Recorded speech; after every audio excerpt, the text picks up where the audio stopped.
I've only been, your boy has only been on 2 dates in his entire life, which may sound crazy to some people, but for me, it's normal. I was 25 at the time, so it was last year. I met this woman, the 2 dates were with the same woman. I met her at a mandatory course I had to take after getting my driving license. Prior to going there, I had this kind of dumb mindset of like, okay, this is finally an environment where I can organically, naturally meet someone and go from there. So this was already bad on my part going there expecting to meet someone, and I that's also where I kind of forced it in a way because I have this ideal of meeting someone organically, and in my opinion, to meet someone, the best way to meet someone would be um, with an environment. I feel like having an environment is so important when meeting someone.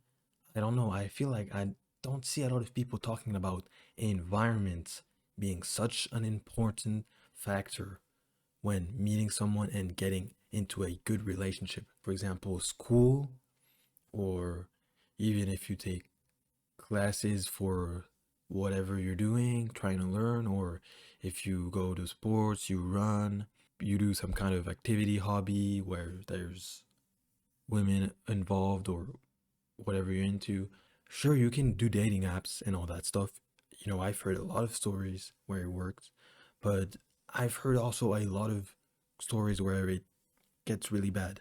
And personally, I'm not really into dating apps and all that stuff. So yeah, I was going in with that ideal of meeting a woman out there. So I go there and I see her and I find her attractive initially. And at noon, we kind of ate together, blah, blah. We talked a bit. She seemed cool. And at the end of the day, I did something crazy that I never do normally, which is I asked for her Instagram.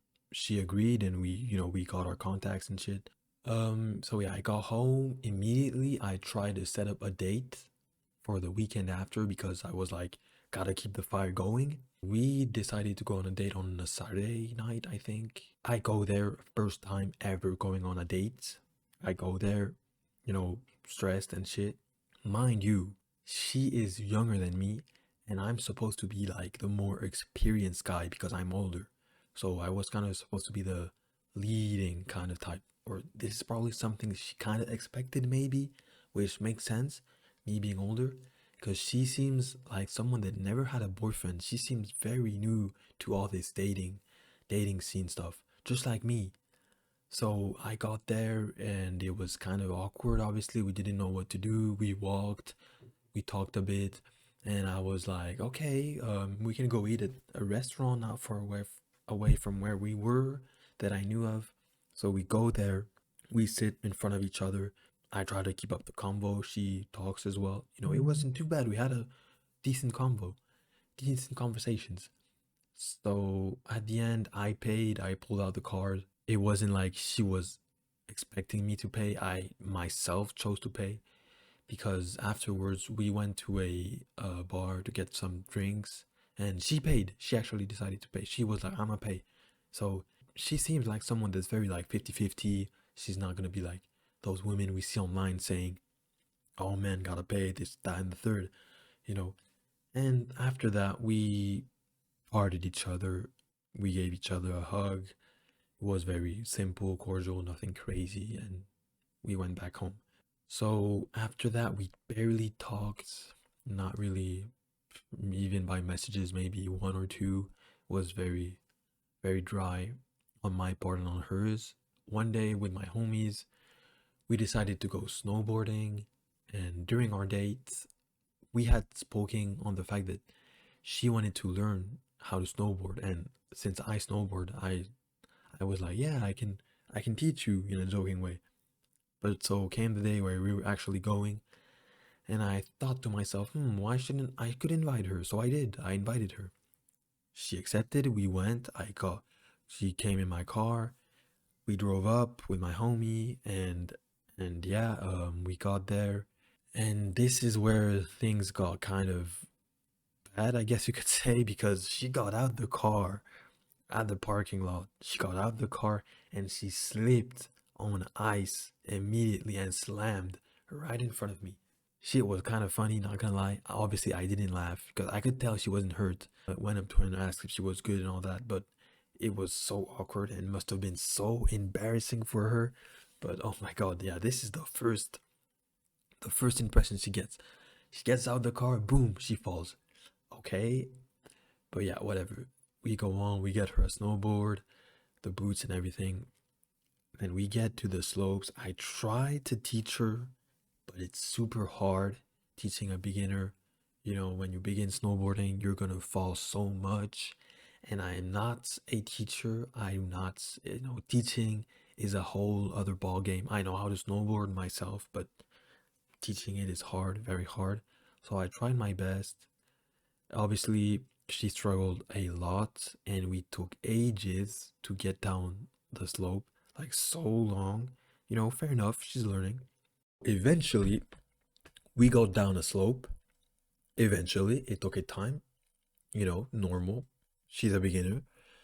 And we get down there, and, to go back up a slope, there's either a button lift or a T lift or chairlift.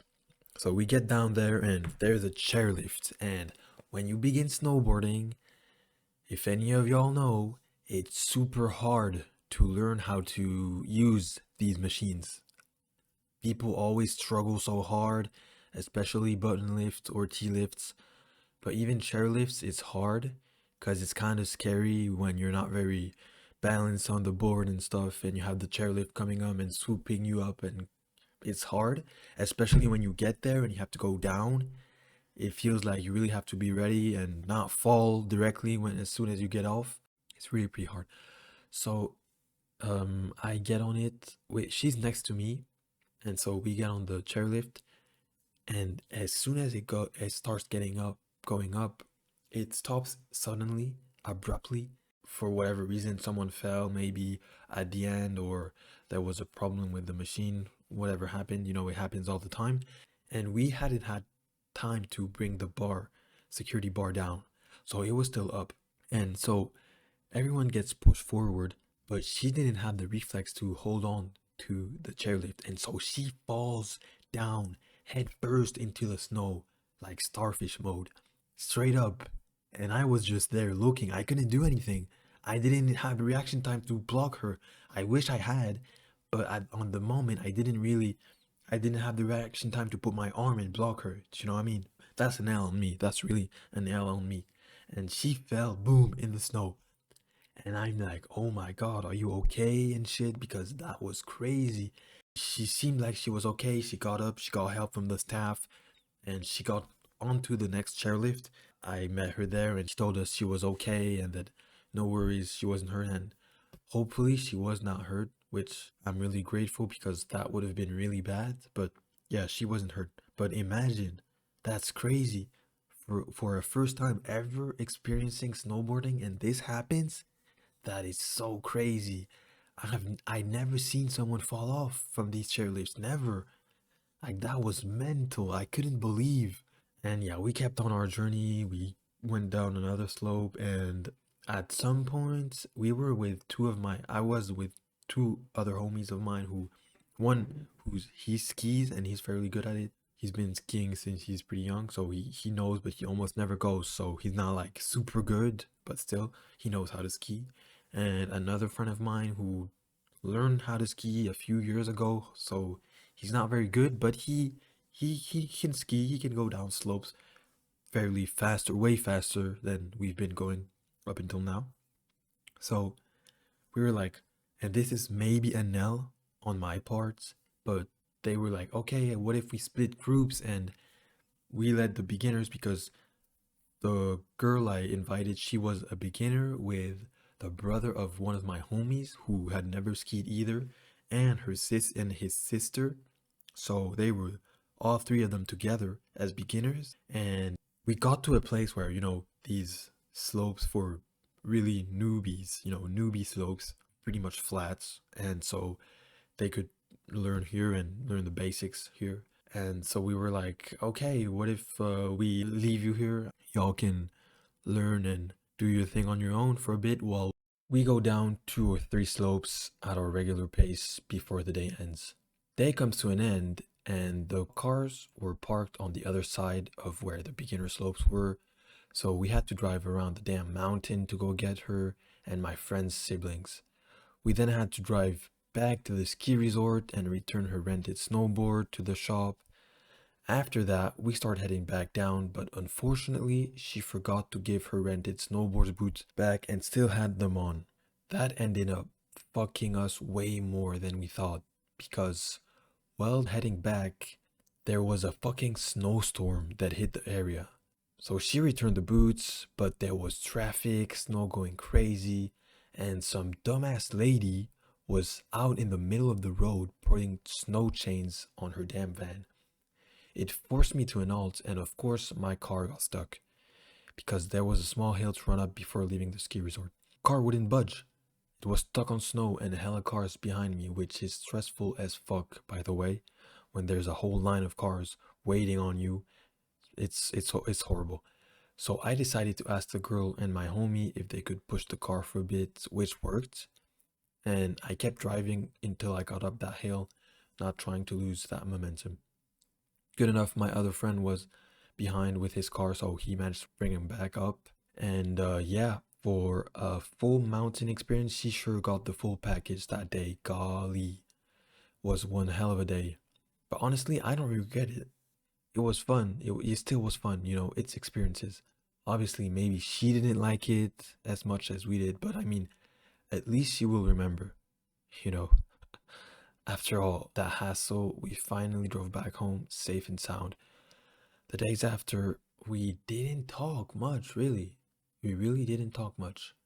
And she afterwards, because I was already, I realized I wasn't really into her like that. I could feel I was forcing myself to be into someone that I'm not really, even though she's great. She's a great person. I have nothing against her. Really, I don't. But I'm not really into her like that. I'm not gonna force an attraction. I feel it's disrespectful to her. It really is for me to pretend. So I didn't really try anything, but she reached out to me for a second date. I was like, okay, cool, why not? Because maybe we could have talked more and I would have maybe realized that actually I really like her or something. I don't know. Maybe something would have happened. I don't know. I went there to confirm that I really actually wasn't into her like that. And also because I feel like it would have been disrespectful to be like, nah, I don't want to, or just turn her off. I don't know. I feel it would have been kind of disrespectful because I invited her out and she probably felt like she felt like she needed to, invite me as a way to say thanks or just to, as a respectful thing to do. And so I went and we didn't eat. We went directly in a bar. Yeah, it was okay. I honestly, I don't know. It was a weekday. It was kind of, it was okay. I realized I really was not attracted to her. And I have nothing against her. She's not ugly like that or anything. But I don't know. I just wasn't attracted to her. Sometimes you just don't find someone attractive, like even physically or even our personalities don't really align that well. But I, I don't know. I just wasn't into her like that. I couldn't fake it. I don't want to be that guy that's gonna pretend I'm into someone just to have sex or just to be with someone. So her being a good person, I was not gonna be an asshole and just pump and dump type of thing. That's just not me. I'm never gonna be like that. She deserves someone that actually finds her attractive and really wants her. She deserves that. That's not me. So I don't want to be that guy. I think she can find someone way better. Way better. And she deserves it. Honestly, she does. Also, she's very academically oriented, very good in sports. She plays sports on a higher level. She's in uni. She's seems like she's always been good at school, always having good grades, very bright, very very academic, which is not me at all. I've never been academic, like really, I've never really been good at school or anything. So, there's that. And also music. She's very good at music. In everything she does, it feels like she's on in the top. She's very good at everything she does. Very good. And I kind of feel maybe it's a complex of inferiority on my part, but I feel like I'm not good like that in anything. I don't have anything I excel in, and she excels in so many things, and it's so impressive to me to see someone being so good at everything. It's very impressive, really. Kudos to her, that's really impressive. However, I want to say that her being very talented, gifted, which she is, she definitely is. And I respect her a lot for it. It's really impressive to see someone that's really good at so many different subjects and everything. But when we were snowboarding, I could see that she was so frustrated. Like every time she would fall and fall again, I could see on her face that she was so frustrated to the fact that she couldn't do it and that she wasn't super good at it, like first try ever doing it. Like bruh, damn, like it's your first time ever doing it. It's normal. You're not gonna be excessively good first time getting on a snowboard. And I don't know, the frustration on her face kind of, I don't know, it didn't sit well with me. And that too is something that kind of, I guess, turned me off, you could say, or maybe that's not the right term, but basically it made me realize, I don't know, maybe she's not really for me. And I'm not really attracted to her physically. And, it just wasn't it. I couldn't do it. And I know a lot of people would say you gotta take the opportunities you get if you don't get any ever, or that I'm being too picky, which is fair. Maybe it's true, but I just don't want to be that guy. Even if I'm being too picky, she deserves someone better. She just does. And she's a woman, so I am sure she's going to find someone. It's really not that deep. I am not going to maybe ever, single for life, fuck it, whatever. It is what it is. I can take it. Maybe not, but whatever. We'll see how long I can keep my head above, keep swimming. Maybe I'll drown. I'll be drowning maybe one day. We'll see, but I think I can take it. And I'm sure she can find someone better. She's a woman. She's perfectly fine looking. Not my type, but so many guys out there that could love her way more than I could ever. And we never really talked afterwards. And she actually, last time we talked, she wished me happy birthday, which was kind of weird. I was so weirded out because I barely remember telling her my birthday date, and she seemed to have remembered it and told me happy birthday. So, she was the first person who told me happy birthday on my birthday. Really, I appreciate it a lot. She's very thoughtful, and I'm sure all of you can realize, anyone watching realize that she's very rare in the sense of how, or at least how she seems to be, very genuine and someone that cares enough to tell me happy birthday when I barely mentioned it, which is weird. I don't even remember telling her, because when you meet someone, you tell them, "Oh, I'm born on this." You almost never remember it. I mean, I don't. I don't know how she did it. I may be just really bad at remembering birth dates of people, but whatever. And since then, we haven't spoken. I just hope everything goes well for her because she really is great and I'm not that great. And it is what it is. I'm sure. Like, I got my flaws, she got hers, obviously. Yeah. So this was a bit of a story time on the only date I've ever been in my life. Maybe the last one ever. If it is, it's fine. I ain't gonna die. Well, I am, but not because of it, you know. Um, yeah, like I said last video, I kind of gave up. I don't really try much. I don't go out. I lost that fire in me, which is, I know it's not good, but for some reason I kind of accepted it. I don't know. I accepted being a mediocre loser, I guess. It's really bad, I know. It's really not good. Who knows what the future holds? Maybe probably nothing special for me, but yeah, I know. I'm very pessimistic. I know this is a bad trait of me, and I kind of don't find anything in myself that I'm really proud of. Yeah, this is getting way too philosophical. I don't want it to go there too much. Yeah. Hope you enjoyed. See ya.